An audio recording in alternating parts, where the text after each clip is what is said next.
Queridos irmãos e irmãs, estamos mais uma vez aqui no nosso programa Jubileu da Esperança. Aqui quem fala é o Padre Jorge Ricardo Valois, vigário na Paróquia São Francisco de Assis, Boca do Rio e secretário de pastoral da nossa Arquidiocese de Salvador. E como nós estamos fazendo em todos os nossos programas, estudando, refletindo, meditando sobre as 4 principais constituições do Concílio Vaticano II, porque esse é o desejo do Papa Francisco para esse Jubileu da Esperança, que nós retomemos os ensinamentos desse importante concílio da Igreja, que foi o último concílio, porque ainda pouco conhecemos e pouco colocamos em prática os ensinamentos desse concílio. Muita coisa, claro, já foi colocada em prática, muita coisa já é vivida, já é experimentada nas nossas comunidades de fé, nas nossas comunidades eclesiais, mas muita coisa ainda precisa ser vivida, aprofundada, experimentada e celebrada. E nós estamos estudando nos últimos programas a Dei Verbum, que é aquela Constituição do Vaticano II que fala sobre a revelação de Deus. E hoje vamos falar sobre o tema da inspiração divina. Vimos nos últimos encontros qual é o conceito de revelação, como a revelação de Deus se manifesta, por meio da palavra de Deus escrita, por meio da palavra de Deus oral, que é a tradição. E hoje nós vamos entender um pouco mais como essa revelação recebe de Deus a sua inspiração. Porque Deus se utiliza de instrumentos humanos para comunicar a sua vontade. Então, como isso se dá na nossa experiência? Um famoso biblista do século XX, o padre espanhol Alonso Schaukel, disse que o ser humano deve receber o Espírito para compreender as palavras do Espírito. Ou seja, a palavra de Deus, as palavras que são inspiradas pelo próprio Espírito Santo, para serem compreendidas, é necessário que eu tenha esse mesmo Espírito Santo. Senão, como seria possível a compreensão? Sem o Espírito Santo, a palavra de Deus seria apenas uma letra escrita. Eu não teria as condições de fazer com que essa palavra, de fato, seja uma palavra de salvação na minha vida, na vida da igreja. Por isso é fundamental o auxílio do Espírito Santo. Ele que inspirou os autores bíblicos, que inspirou os discípulos, os apóstolos de Jesus Cristo, também inspira para que nós possamos compreender aquilo que Deus nos está comunicando. Por isso que a revelação de Deus não é compreendida sem Deus. A palavra de Deus não pode ser compreendida sem Deus. E é o Espírito Santo, então, que nos inspira, é o Espírito Santo que nos conduz, é o Espírito Santo que nos esclarece a respeito da vontade de Deus para o mundo, que não só revela o conteúdo da revelação, mas também nos dá o modo de interpretar. Como interpretar para sermos mais fiéis àquilo que Deus nos quer comunicar. Por isso que Jesus diz que o Espírito Santo é como um vento, sopra onde quer. E a igreja é chamada também de a barca de Pedro. Então vamos imaginar que o Espírito Santo é como esse vento que vai soprando o barco à vela da igreja. E ele vai conduzindo a experiência de fé conforme os seus ventos, né? Conforme as inspirações do Espírito Santo. Assim também os autores bíblicos. Podemos dizer que são como esses barcos que estendem as suas velas e deixam o Espírito Santo trabalhar neles, deixam o Espírito Santo inspirar, deixa o Espírito Santo realmente conduzir naquele processo de escrita dos livros sagrados. É impressionante como é o mesmo Espírito Santo que percorre toda a Escritura. Se a gente pega o início da Bíblia, o Gênesis, no relato da criação, se diz que o Espírito Santo pairava sobre as águas. Numa melhor tradução, poderíamos dizer que o Espírito Santo chocava sobre as águas, porque o Espírito Santo é essa fonte da criação. Ele é por si só produtivo, criativo, ele nunca é estéril. Por isso que no início da criação lá estava o Espírito Santo sobre as águas. E a palavra de Deus, faça-se a luz, façam-se os animais, façam os outros seres, mas ali também estava presente o Espírito Santo para fecundar a terra. Por isso que o Salmo 103 diz: enviai, Senhor, o vosso Espírito, e tudo será criado. Tudo será criado e renovareis a face da terra. A própria criação do ser humano também é marcada, né, por esse elemento do sopro. Deus sopra sobre o barro e ali faz surgir a vida. Então ali estava a presença do Espírito Santo. E também, não só no início da Escritura, como também a presença do Espírito Santo no final da Bíblia. O Apocalipse, um dos últimos versículos do capítulo 22, que é o último deste livro, se diz: o Espírito e a esposa dizem: vem, vem, Senhor Jesus. Então, o Espírito Santo que gera em nós essa aliança com o Filho de Deus, com o Cordeiro de Deus. É esse elo que nos une na nova e eterna aliança em Jesus Cristo. Então, ele está ao lado da esposa, que é a igreja, inspirando a igreja para dizer também: vem, Senhor Jesus. Vem e torna plena esta aliança que foi selada com o teu sangue. Mas não só no início da Bíblia e no fim da Bíblia que nós temos a presença do Espírito, né? Em toda a Escritura, por exemplo, na tradição profética, nós temos muito forte a presença do Espírito Santo. Lembremos aquela profecia de Ezequiel 37, sobre os ossos ressequidos, e o Espírito Santo vem e faz surgir músculos, carne, e depois retoma a vida. Então esse é a missão do Espírito Santo. Daquilo que é morto, daquilo que é estéril, ele faz surgir a vida. Daquilo que é treva, ele faz surgir a luz. Do sepulcro fechado, ele faz surgir a ressurreição. Ele dá a nós, no dia do nosso batismo, o dom da fé, nos dá essa iluminação. Por isso que Jesus disse para Nicodemos: aquele que não pode nascer da água e do Espírito Santo não poderá ver o reino de Deus. Então, sem o Espírito Santo, queridos irmãos e irmãs, seria impossível nós não apenas conhecermos o conteúdo da revelação, mas também a sua interpretação. E foi o Espírito Santo que inspirou os autores bíblicos para que eles pudessem escrever os livros que compõem a Sagrada Escritura. Mas é necessário dizer que Palavra de Deus e Escritura não são a mesma coisa. Então, como diferenciar Escritura de Palavra de Deus? A Escritura, é claro, como seu próprio nome diz, é a Palavra de Deus que está escrita na Bíblia. Nós temos, na nossa Igreja Católica, 73 livros reconhecidamente inspirados. Antigo Testamento, Novo Testamento constituem uma única Escritura, um único todo, que é a palavra de Deus escrita. Houve uma heresia no início da igreja chamada de marcionismo, porque foi trazida por Marcião, que negava a originalidade e a inspiração dos livros que compunham o Antigo Testamento. Marcião dizia que o Antigo Testamento era obra de um Deus mau. E agora, em Jesus Cristo, na novidade do Evangelho, já aqueles livros todos tinham caducado, já não serviam mais.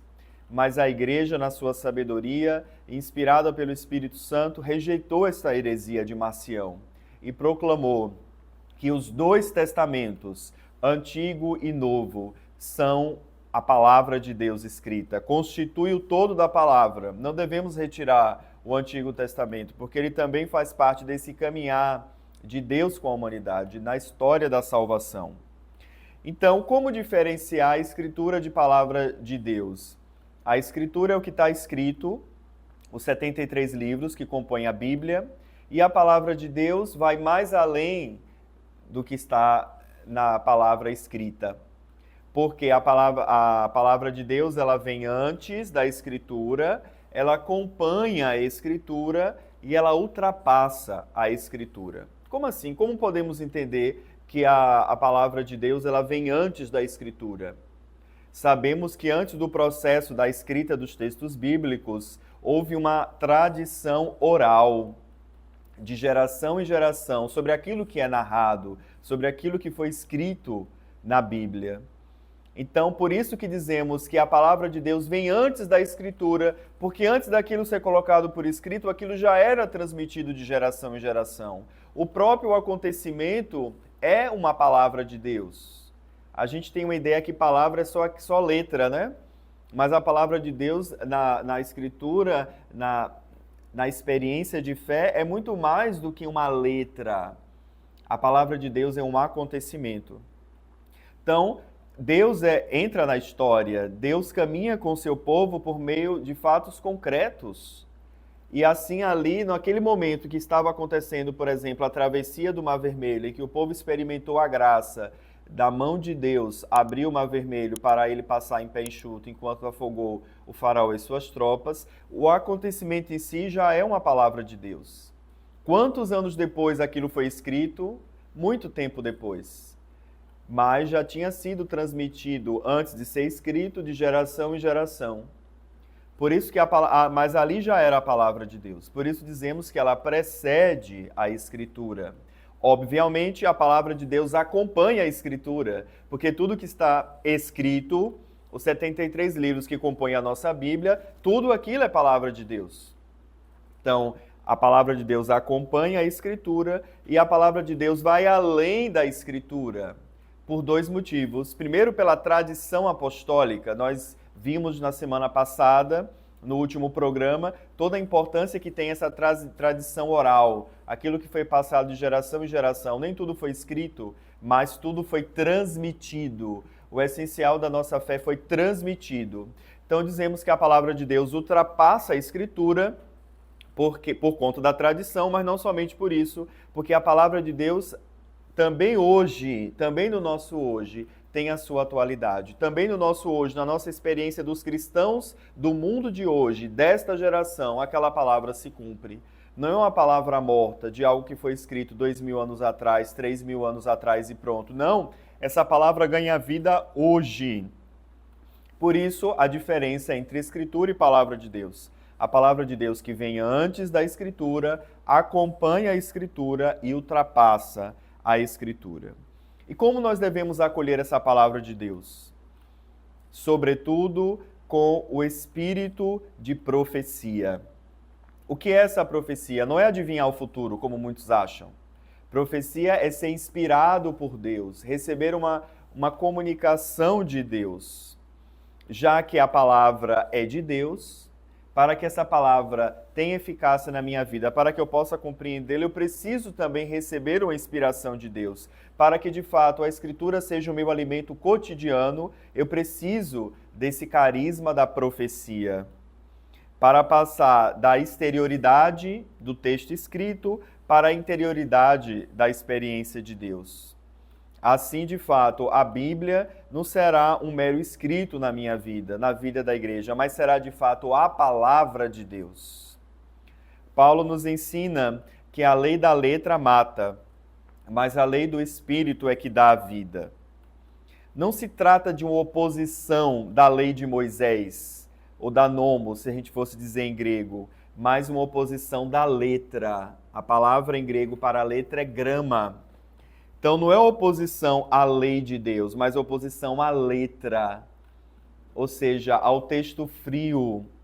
O texto frio não tem vida, mas se a gente contempla atrás daquele texto algo que vem antes, um contexto, uma vida, uma tradição oral, e algo que vem depois, aquela palavra que ganha vida, aquela palavra que tem uma eficácia, ela aí sim se torna de fato palavra. Deixa de ser mera letra e passa a ser palavra.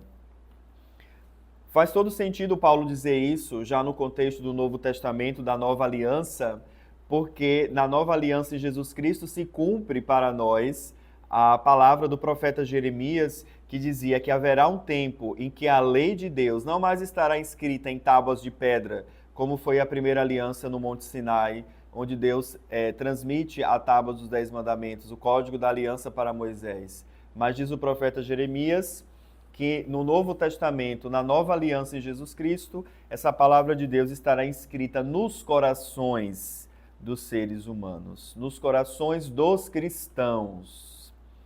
Então, esta é a graça que nos é comunicada, ter a palavra de Deus gravada em nós pela ação do Espírito Santo.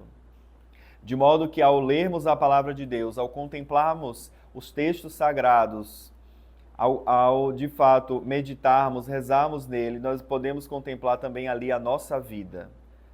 A nossa vida também, que é chamada a ser um cumprimento desta mesma palavra. Por isso se pode dizer que, na inspiração do autor bíblico, como eu dizia, esse barco à vela que se deixa guiar pelo sopro, pelo vento do Espírito Santo, o primeiro porto em que esse barco chega, o primeiro porto para a gente entender como a palavra de Deus, como a palavra de Deus escrita, a Bíblia, ela foi composta, como é que funciona essa inspiração divina nos autores sagrados. O primeiro porto em que o barco do autor bíblico chega é o porto da humanidade dos autores. Diz a Dei Verbo, essa Constituição do Vaticano II sobre a Palavra de Deus, que os autores bíblicos não são meros atores ou autômatos, mas eles são, de fato, autores. O que isso quer dizer? Que eles são, de fato, autores. Que ao escrever, os autores bíblicos não têm como se desgarrar do seu contexto de vida, da sua realidade histórica. Por isso que é fundamental, para a gente entender um pouco a Bíblia, a gente entender os textos sagrados, que a gente possa conhecer um pouco da história de Israel, por exemplo. Senão várias coisas vão ser ditas e eu não vou entender em que momento está sendo falado. Porque o autor bíblico, quando escreveu, ele escreveu dentro de um contexto. Não foi alguém que simplesmente ouviu Deus ditar, mas foi alguém que escreveu com palavras humanas. Por isso que o primeiro porto que esse barquinho do autor bíblico é justamente o porto da sua humanidade, da humanidade dos autores. Por isso é importante a gente entender um pouco o gênero literário em que esse texto foi escrito, se é um gênero histórico, se é um gênero sapiencial, se é o gênero profético, se é o gênero apocalíptico, entender um pouco o momento histórico em que aquele autor viveu, se ele viveu antes do exílio da Babilônia, durante o exílio, depois do exílio, para que a gente possa compreender melhor esse texto bíblico, como essa inspiração de Deus de fato chega ao autor bíblico. É como o mistério da encarnação do Verbo de Deus. O Verbo de Deus, quando ele se encarna, quando ele assume a natureza humana, ele entra numa realidade concreta. Jesus viveu em tudo a condição de judeu. Jesus viveu em tudo os costumes do seu povo, experimentou o contexto histórico. Por isso que a gente vê, por exemplo, nas passagens do Evangelho, falar várias vezes do Império Romano, questões até que os fariseus apontam para Jesus Cristo, como, por exemplo, é lícito pagar ou não imposto a César? Ou seja, o Verbo de Deus, quando se encarne, Jesus histórico, ele está na realidade onde ele se assume. Ele não está numa redoma, não está numa torre de marfim, ele está no mundo concreto. Assim também os autores bíblicos, quando escreveram inspirados pelo Espírito Santo, eles de fato estavam escrevendo a partir também da sua humanidade. Por isso que a gente vê diferenças nos textos, ou vemos textos repetidos, relatos repetidos, em várias passagens, sobretudo do Antigo Testamento, ali demonstrando que foram várias pessoas que escreveram, várias pessoas de tradições diferentes, de momentos diferentes. A gente tem, por exemplo, os livros de Samuel e dos Reis, muito parecidos em conteúdo com o livro das Crônicas. Mas sabemos que foram livros escritos em momentos diferentes, por autores diferentes. O livro das Crônicas se diz que foi um livro escrito pela casta sacerdotal, por sacerdotes do povo de Israel. Já os livros dos Reis e da Samuel teria sido escrito por leigos. Então você vê aí que já há diferenças. Em Crônicas há um acento muito mais forte nas questões religiosas, sacerdotais, o que você não percebe, por exemplo, no livro dos Reis e de Samuel. Apesar de eles tratarem dos mesmos fatos que aconteceram, da história dos reis e essas coisas todas que nós podemos ler nestes livros. Por aí a gente percebe que é necessário a gente esclarecer o ambiente em que esses autores humanos viveram, formaram-se e escreveram seus próprios textos. Porque a palavra de Deus não é um oráculo que caiu do céu, mas ela passa por palavras humanas, como muita gente acha, né? Ah, é Deus que está ditando, é Deus que está lá de cima e eu estou aqui como uma espécie de médium. Não é esse sentido. Não é o autor bíblico não é uma espécie de psicografia, que alguém chega, eu vou aqui simplesmente escutando a voz de Deus. Não, eu sou inspirado por Deus. Mas o autor bíblico escreve a partir da sua humanidade. Por isso que é necessário, não só de quem ler a palavra de Deus, interpretar, ter o Espírito Santo, mas é fundamental, não se vai para lugar nenhum sem, de fato, esse carisma, mais uma vez, da profecia, que é o carisma que caracteriza os autores bíblicos, para que o dom que é dado por Deus em favor de todos, porque essa é a função do carisma. Diz o apóstolo Paulo na carta aos Coríntios que um carisma nunca é dado apenas para mim, mas o carisma é dado para a edificação da comunidade, para levar o povo a esse encontro com Deus, a essa intimidade com Deus. Por isso, então, que os autores bíblicos, todos eles, receberam do Espírito Santo esse carisma da profecia, para que o dom não ficasse reservado apenas a eles, mas envolva todos os destinatários daquela palavra, todos aqueles aos quais aquele texto chegará como uma mensagem de Deus, de fato como uma palavra de salvação. Por isso vemos então, queridos irmãos e irmãs, que é o Espírito Santo é como uma espécie de fio condutor que vai conduzindo todas as coisas, desde a tradição oral, a escrita do texto, até os textos chegar ao seu destinatário. Diz ainda a Dei Verbum que para a interpretação dos textos sagrados deve ter sempre em conta a tradição viva da igreja e a analogia da fé. Sobre a tradição viva da igreja, já falamos nos programas passados. Eu queria ficar hoje, então, com essa ideia que a Dei Verbum chama de analogia da fé. Uma palavra um pouco difícil, mas se a gente fosse fazer uma tradução, o que significa essa expressão analogia da fé, poderíamos dizer que é a fé recebida do Senhor. Porque o autor bíblico, ao escrever o texto sagrado, ele recebe uma fé de Deus. Não é apenas a fé que ele tem, senão a gente poderia dizer, então, quem tem mais fé vai escrever mais o texto. Não. Essa analogia da fé é um dom que é dado por Deus, é uma fé que é recebida do próprio Deus. Aliás, toda a fé é um dom, mas o autor bíblico a recebeu para de modo especial nesse tema da escrita de um texto sagrado. Por isso que deve ser sempre em conta isso, quando nos deparamos diante de um texto bíblico, que é aquele autor que escreveu, aquele texto que ali foi colocado por escrito, é fruto de uma tradição, de uma transmissão oral, mas também é fruto de uma fé recebida do Senhor, de uma analogia da fé que o agiógrafo ou o autor bíblico recebe para escrever o texto bíblico. Também a gente não pode desprezar a ideia da intenção do autor humano para alcançar o autor divino. O autor humano que está escrevendo aquele texto, ele tem essa consciência.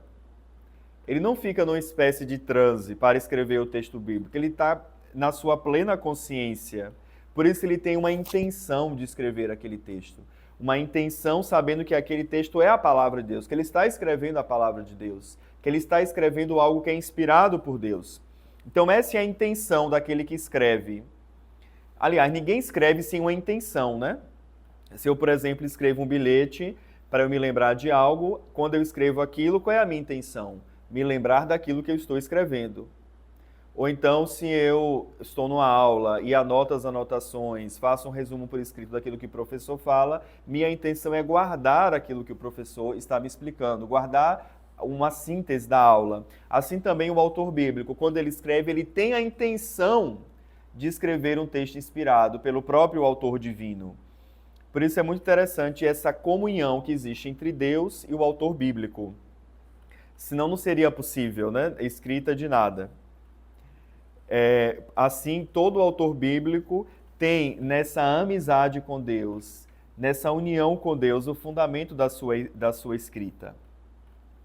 Então, nós temos o primeiro porto, que é o porto menor, vamos dizer assim, onde esse barco, a vela, soprado pelo Espírito Santo, chega, que é a humanidade do autor bíblico. Mas qual é o porto maior em que esse barco chega? É o porto da inspiração divina em si. Entendendo que é Deus de fato que inspira, é Deus mesmo de fato que faz com que o autor bíblico escreva a palavra de Deus, não a palavra meramente humana, mas a palavra de Deus. E é interessante que nessa dimensão desse porto, é preciso entender a palavra se a gente for interpretar no seu todo, porque Deus, ele não vai se contradizer quando ele fala. Então, ele não vai dizer uma coisa para um autor bíblico, depois inspirar outra coisa para outro autor. Por isso que nós consideramos a Escritura na sua unidade. Ela como um todo, o Antigo e Novo Testamento, como uma unidade, e nos ajudam a entender o todo da revelação de Deus.